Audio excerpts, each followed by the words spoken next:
Imagine training your entire life for one moment, one night, one performance that defines everything you've ever sacrificed. Every early morning practice, every time your body screamed at you to stop and you kept going anyway.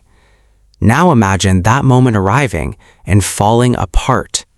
Not because you weren't ready, but because the weight of a camera, of a network, of an entire nation's expectations crushed you before you even landed the first jump.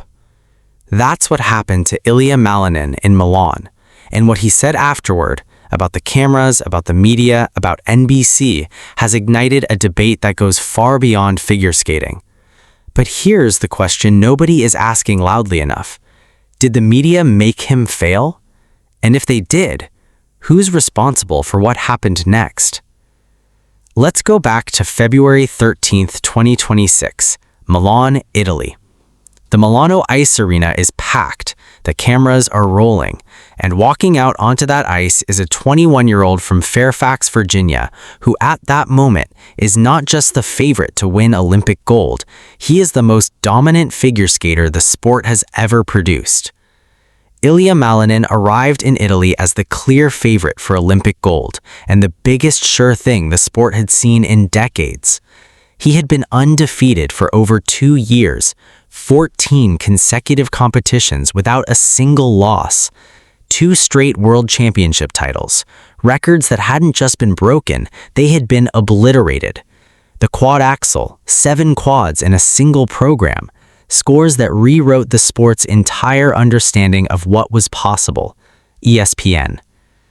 NBC built nearly their entire Olympic figure skating coverage around him. He was on every promotional package, every highlight reel, every don't miss this moment teaser. The marketing machine of American sports television had decided Ilia Malinin was their star, their story, their sure thing. And then the music started, and everything unraveled. He bailed out of his famed quad axel in the air for his second jump, and then unraveled. For someone who had made it look so easy, so effortless over the past 3 years, the weight of it all suddenly got to him. ESPN. His free skate score, a staggering 15th place out of 24 in the segment, revealed a previously unthinkable 8th place finish. ESPN. 8th place. The man who was supposed to make history, who was supposed to be untouchable, who hadn't lost a competition in over 2 years, finished 8th. And the cameras were right there, capturing every second of it. He covered his face, put his hands on his knees, and shook his head while holding back tears, essentially sports. And here's where this story takes a turn that nobody in sports media wanted to talk about. In the days that followed, Malinin didn't go quiet. He didn't disappear. He spoke, and what he said landed like a grenade in the middle of American sports journalism. He stated that after what happened at the Olympics, cameras were constantly filming him even though they could have focused on the medalists. He said, all they were doing was waiting for my reaction. There's ways to avoid that and still get the right amount of attention for everyone, essentially sports. Think about what he's describing. You have just experienced the worst night of your athletic career. Your dream has collapsed in front of millions of people. You are 21 years old, standing on an Olympic ice rink fighting back tears, and the cameras are not on the gold medalist. They are on you, zoomed in, waiting, because your pain is better television than someone else's triumph. He said, I think all of this pressure, all of the media and being the Olympic gold hopeful was too much. The most honest way to say it is it's just a lot on you. Just so many eyes, so much attention. It really can get to you if you're not ready to fully embrace it. Newsweek. And before that, the year prior, he had warned anyone who was paying attention. He said to Olympics.com, they think that we're like robots and there to entertain, but really we're all athletes and all of this takes mental challenges. He said that a year before the Olympics, a year before the fall, a year before the tears on the ice, and the machine kept rolling anyway. NBC fired back. NBC Olympics president Gary Zenkel responded, saying, Our approach, which is to introduce the American audience to the athletes who are going to compete, to try to engage the audience in their story, the mantra is make them care, has been the same for decades. Make them care. That's the phrase that should stop you cold for a second. Because what Zenkel is describing is not journalism, it's not coverage, it's a product. And Ilia Malinin was the product, the investment, the asset. And when the asset underperformed, the cameras didn't pivot to celebrate someone else's success. They stayed on the investment and filmed it breaking down. The public response was immediate and visceral. Fans online drew direct comparisons to previous Olympic narratives, writing, Nathan Chen 2018, Simone Biles 2021, and now Ilia Malinin 2026. NBC, stop branding athletes as unbeatable.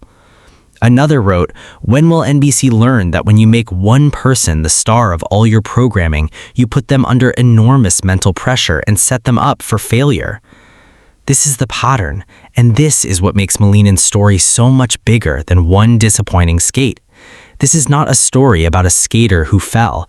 This is a story about a system that consumes athletes as content, builds them into symbols of inevitability, and then, when the pressure it created proves too heavy, points the camera directly at the human being underneath and broadcasts their pain to 60 million living rooms.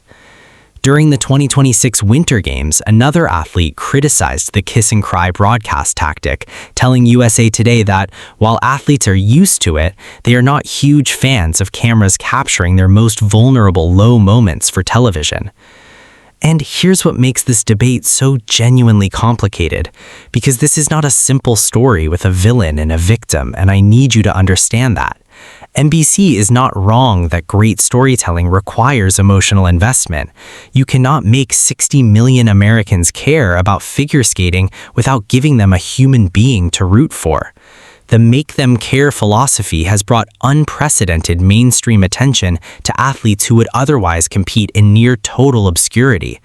Malinin himself benefited enormously from that machine, the sponsorships, the platform, the cultural moment that came with being NBC's chosen face of the games. But there is a line, and that line lives somewhere between building a story and building a pressure chamber, between celebrating an athlete and constructing an inevitability so suffocating that a 21-year-old cannot breathe when the music starts. Malinin posted on Instagram, on the world's biggest stage, those who appear the strongest may still be fighting invisible battles on the inside. Invisible battles, that's the phrase. Because from the outside, Ilia Malinin looked bulletproof. The nickname, the records, the unbeaten streak, the stone-cold calm he projected in every warm-up, every interview, every practice session. NBC saw that and amplified it. The problem is they amplified the surface, and the surface isn't the whole human being. The beautiful, complicated, hopeful part of this story is that it doesn't end in Milan. After capping off his 2025-26 season with a third straight World Championship title in Prague, Malinin spoke about his improved artistry and what's next.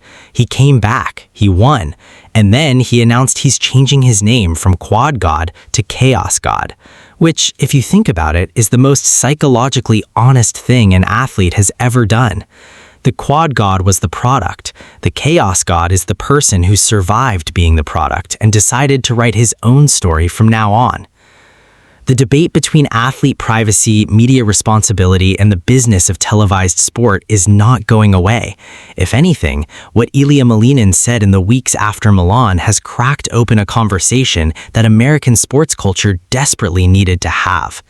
Because the cameras will keep rolling, the networks will keep building their stars, and the only protection any of these athletes have is their own voice. Malinin found his, at 21 years old, standing at the intersection of the greatest disappointment of his career and the most honest public statement any elite athlete has made about the media machine. He found his voice. And this time, nobody's turning the camera off.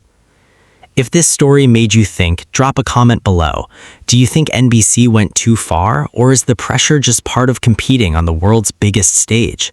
Subscribe and ring the bell because this conversation is just getting started.